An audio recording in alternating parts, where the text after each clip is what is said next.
We're live? Not yet. Oh, okay. We're live now. Okay, hey, what's going on, everybody? This is Dr. Schilling from Secoya Health, bringing this week's Wednesday Wellness Minutes. And this week we're going to talk about the obesity epidemic, inspired by Amelia. She's been keeping tabs on all the hottest topics as of late, and this is the one that she brought up. So we just want to give you some alternative, quote, in quotes, ideas about the obesity epidemic and as far as what's going on in your lives and what's affecting you and things like that. Let's talk about some myths, first of all, because they're innumerable. There's way too many to even count, but a couple of them, for example, eat less and move more. Okay, if you've tried at all to lose weight and you've done, well, I'm going to cut my calories and then move more. One of the big fads is getting 10,000 steps in every day, which is like basically walking the equivalent of a mile, if I'm not mistaken. But the problem is, if you're eating a little bit less of the same garbage as you were eating before and you're moving yourself, then that's going to be a problem. Or if you're moving yourself in a way that is overly stressing you, which we'll go over to in a minute, then what you want to consider is that this is not going to be productive for you. It's going to be counterproductive, if you will. Another myth is calories in versus calories out. If you take 2,000 calories of carrots versus 2,000 calories of Cheetos, you might have a big discrepancy or disparity there as far as what your body's going to do with those calories. So it's not as simple as calories in, calories out, and it's not as simple as eat less and move more. There's also another interesting one. People that work out really intensively, they have these cheat days or whatever, or these, I can eat whatever I want because I work out. Most people are lucky to work out once a day, and most of us eat 3 times a day at the very least, if not having snacks in between. Therefore, you can never you can never overcome a bad diet with working out. Some people try, but over time it's going to tax them because they're just hitting the cardio harder and harder, and they end up just driving themselves into the ground and driving their hormones up, which we'll get to in a minute. So that's just some information to consider. Stress is probably one of the biggest reasons why people gain weight. If you know anything about hormonal balances, there are, cortisol, your stress hormone, is related to abdominal. It's called visceral adipose tissue. It's actually like. It's not actually like it is actually its own organism. It will send out hormones and things like that and help your brain, or to tell your brain what to do. So VAD, or visceral adipose tissue, is related to cortisol, is one of them. Excess high fructose and excess fructose in general will cause excess belly areas. Tricep is related to testosterone, hips and buttocks, that's related to estrogens and things like that, and there's several other ones, but those are the main points that most people are affected by.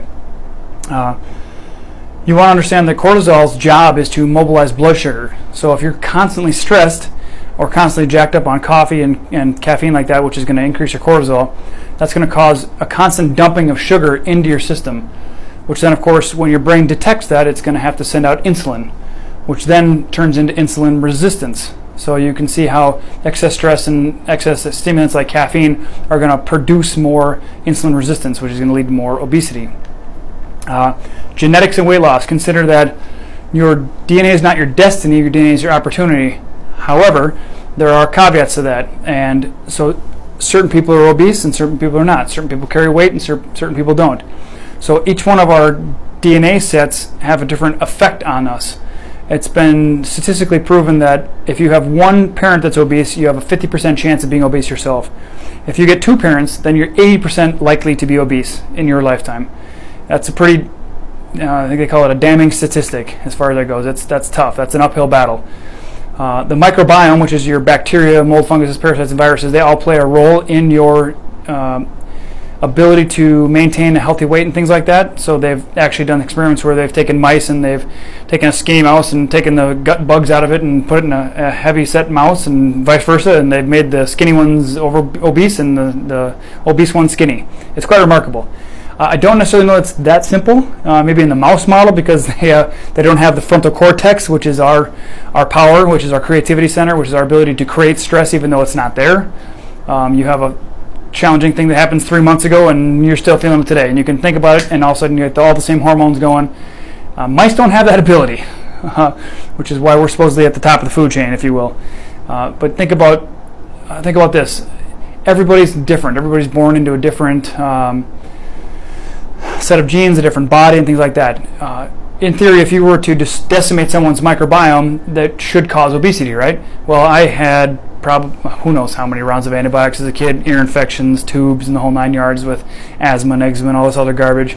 So in theory, like, my gut should have been torn down, destroyed. I should be obese, but I don't have that same set of genes, right? So even though my microbiome was totally thrown off and trashed, it didn't affect me in the same way as far as my body's way of handling weight. And as a result, you need to take into consideration all the different aspects of your genetic microbiome and makeup.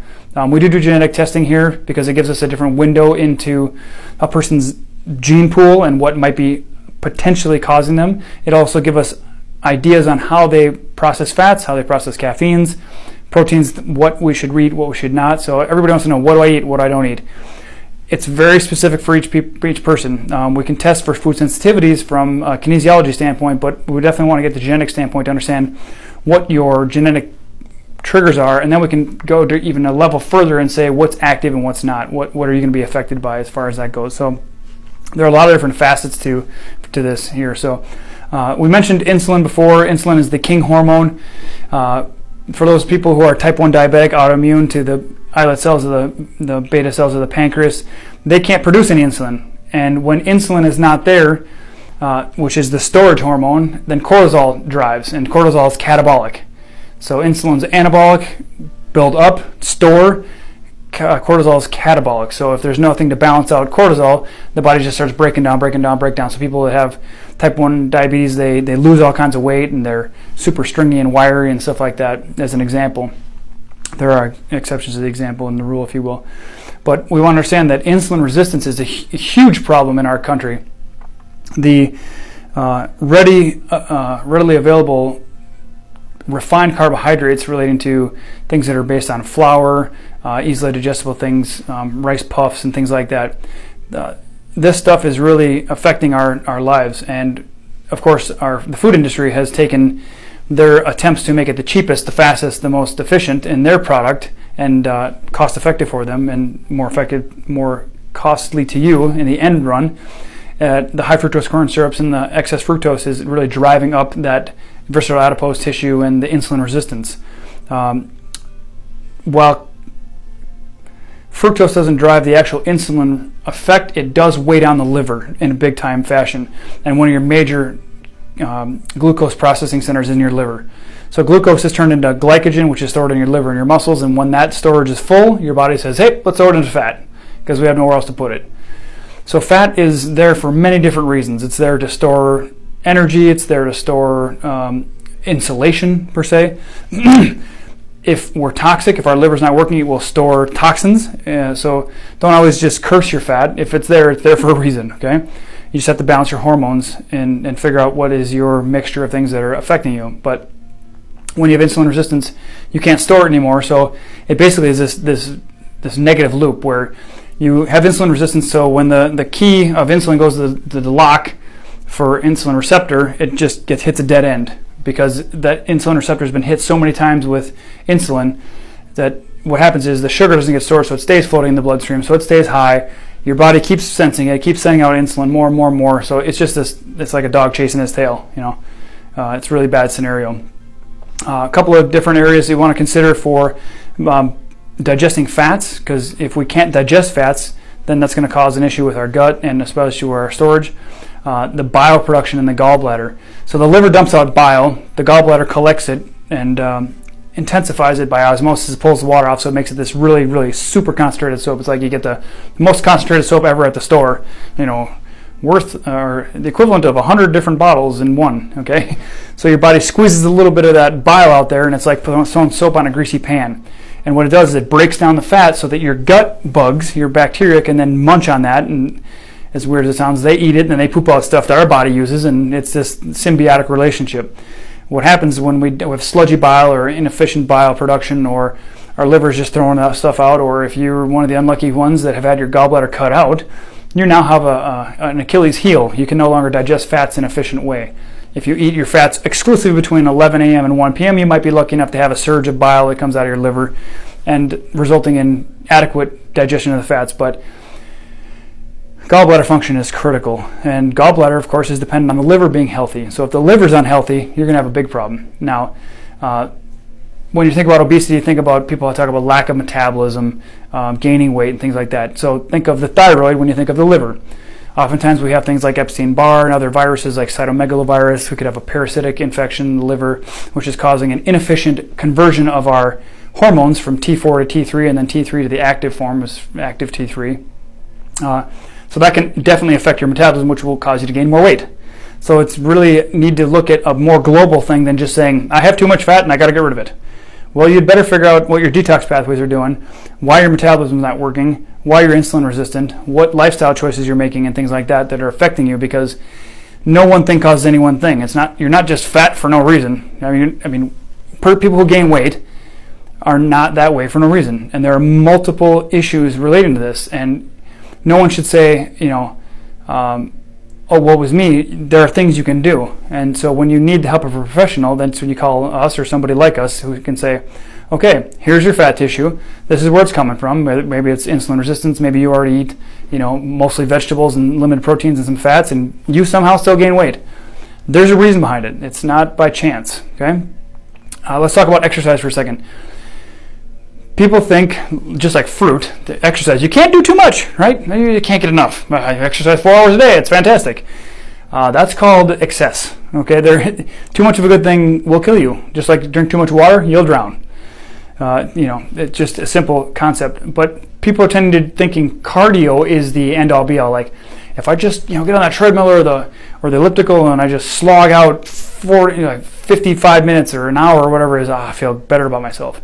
You may feel better about yourself. You may even get some endorphin highs, but it's not going to do anything for your fat loss, because what you want to appreciate is when you do chronic cardio, you actually raise your cortisol, which then it has to do the dance between raising your blood sugar, insulin storing it, and this whole 9 yards. It just gets this dog chasing the tail scenario where you think you're doing something good for yourself and end up hurting yourself and hindering your fat loss. People who want to do cardiovascular exercise for weight loss, you want to do high-intensity interval training. If you look anywhere in nature, you'll never see a person jogging, okay?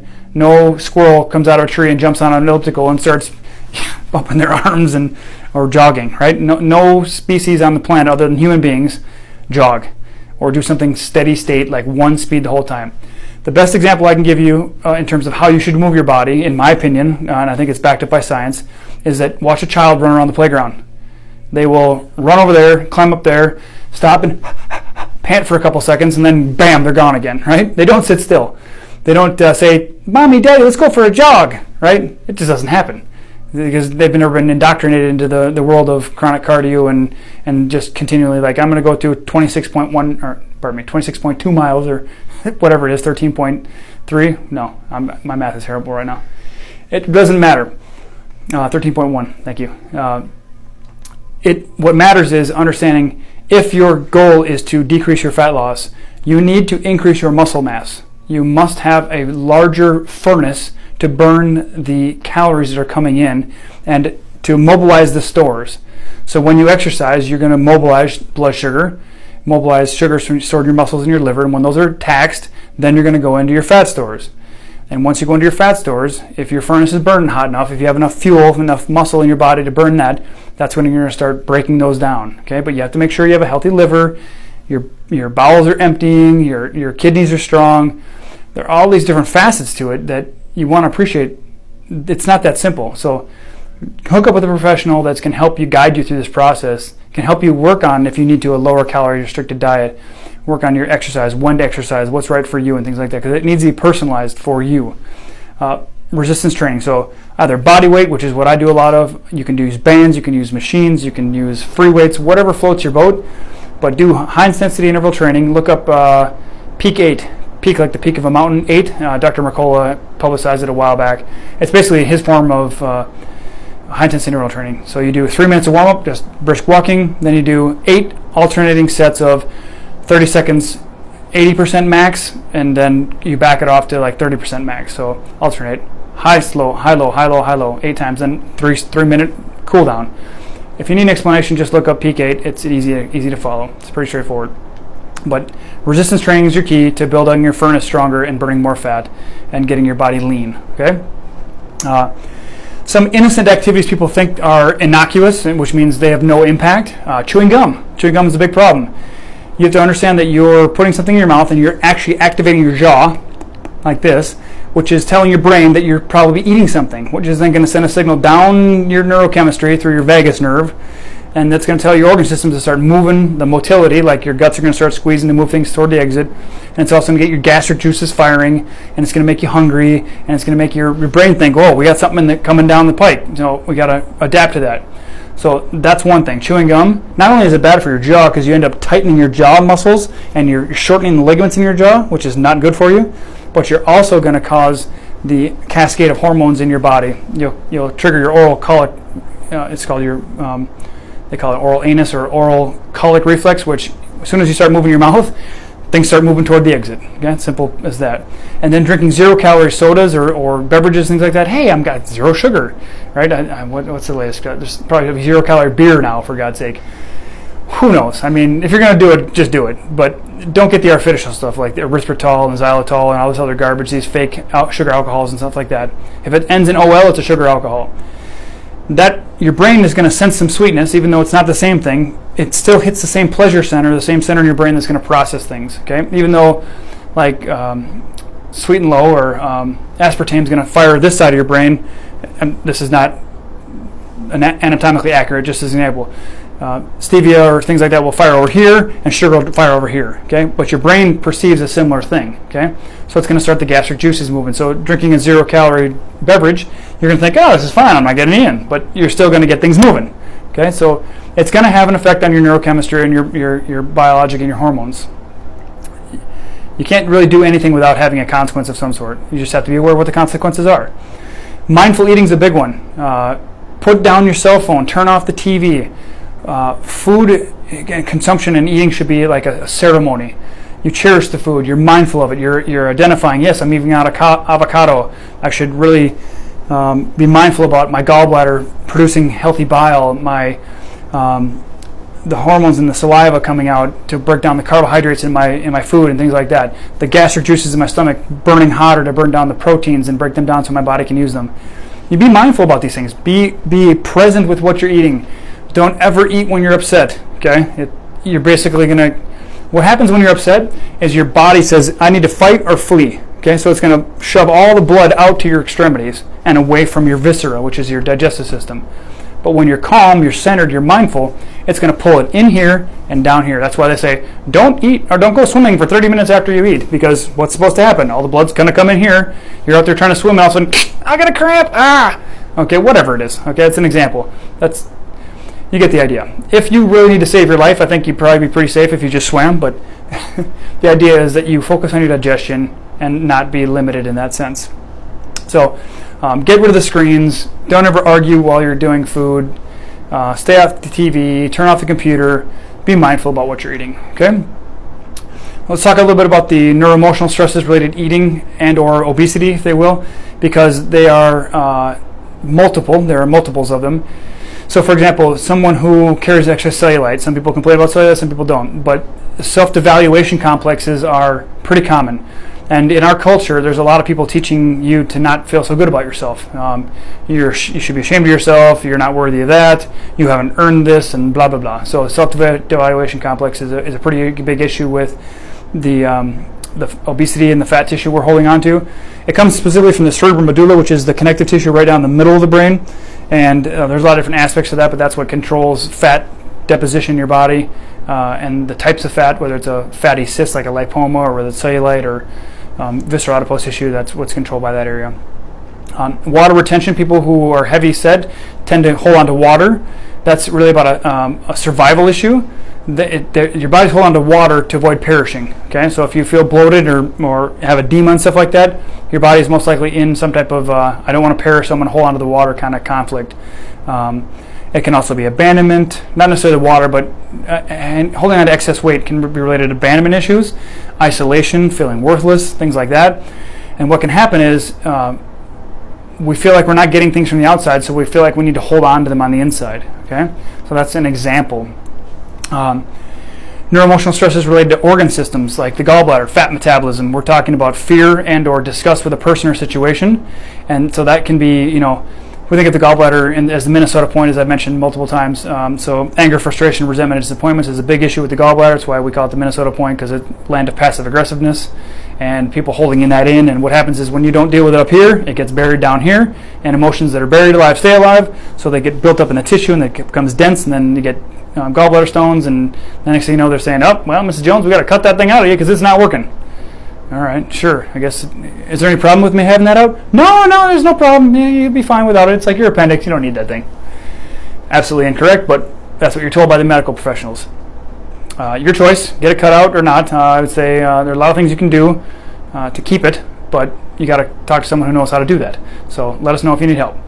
Blood sugar, as we mentioned earlier, whether it be the pancreas or the liver, as far as blood sugar regulation, resistance and or defensiveness with a person. Liver's a lot of times territorial conflicts, could be a starvation conflict as well. So that's something to keep in mind. Overeating. What I've seen in practice is that a lot of people overeat because they're not getting what they need. So it's an insatiable hunger. They're just not, they can't find the hole to fill, if you will. I've raise my hand here, I've dealt with that before, where I've not gotten something I want and I found myself just ravenously hungry. I've eaten a full meal and next thing you know I'm still eating. I'm like, what is going on? So I have to look at myself like, what am I missing? What am I not getting? So keep that in mind if you find yourself overeating. Starvation complexes are a big problem. That could be a monetary thing, it could be a physical thing, it could be love and affection, it can be a lot of different things as far as what can affect you as a starvation complex. I hope this has been beneficial. We try to bring you information that is not going to be found anywhere else. I'm pretty confident we do that, certainly from a neuroemotional standpoint, so you understand from your brain standpoint what's limiting you from healing and things like that. Let us know what you'd like us to present on, because we do this every week in order to provide you value and give you information that you're not going to get anywhere else.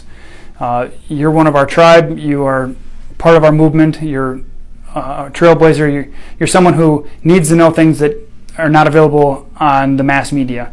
And then you get that information, you get to spread the word and help your loved ones, friends, and family. So share this with them, do them a favor, enlighten them if they deal with weight problems or, whoever it might be, friends and family. Let us know what you want to present on. We'll keep doing this until you tell us not to. I don't even know if Facebook has a down, I thought they had a thumbs down thing. If you thought this sucked, let us know. It doesn't bother me. We can only improve by the feedback. So if you thought it was great, give it a thumbs up, comment, tell us what you liked, what you didn't like, tell us what you want more information on. If you thought it sucked, tell us it sucked. It's great. We don't care. It helps us grow. Okay? So we will look forward to seeing you next week for the Wednesday Wellness Minutes. Take good care, everybody. Bye-bye.